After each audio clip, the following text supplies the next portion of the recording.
Two other things you may value dearly are privacy and anonymity, which will relate to why some of your assets are important to you.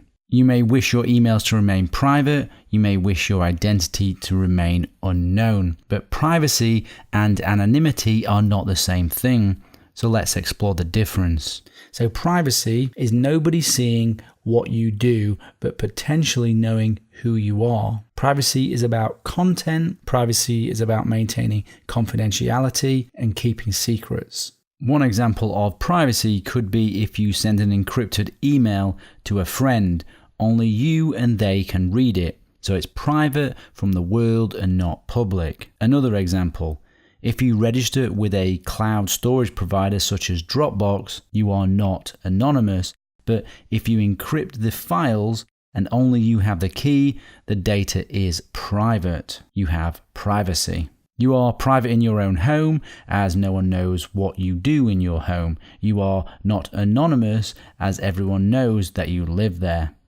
Anonymity is nobody knowing who you are, but potentially seeing what you do. Anonymity is keeping your actions and activities separate from your true identity. Anonymity concerns your identity.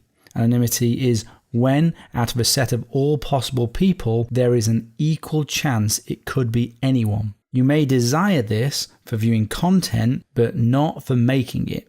It depends. Anonymity means non-attribution to your actions, to be nameless, to be faceless.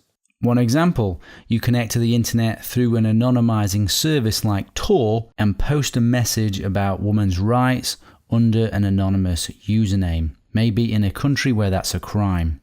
Your identity remains anonymous and separate from your true identity, but your message is received and not private. This is anonymity. If you connect to a website via a virtual private network, you are potentially anonymous to that website. But when you post a message on their public forum, that message is not private. And finally, there is a variant of anonymity people sometimes use, and that is pseudo-anonymity. Pseudo-anonymity is when you wish to retain a reputation against an identity.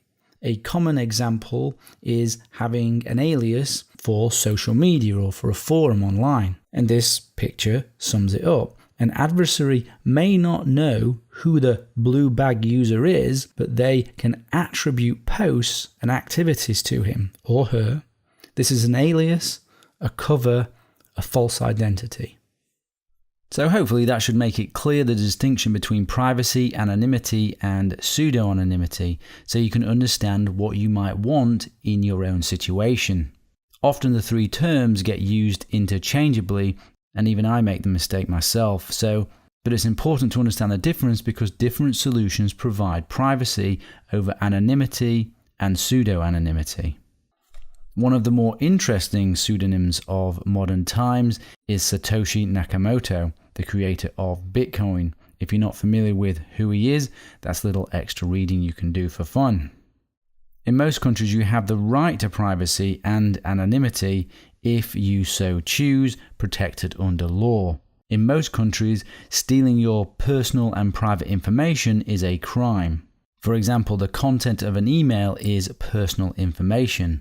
Saying that though, many governments seem to be free to steal personal information with impunity, unfortunately, as we all are aware. Which is why people feel that our privacy is eroding, making us seek security to enable privacy and anonymity, and probably a reason many of you are doing this course.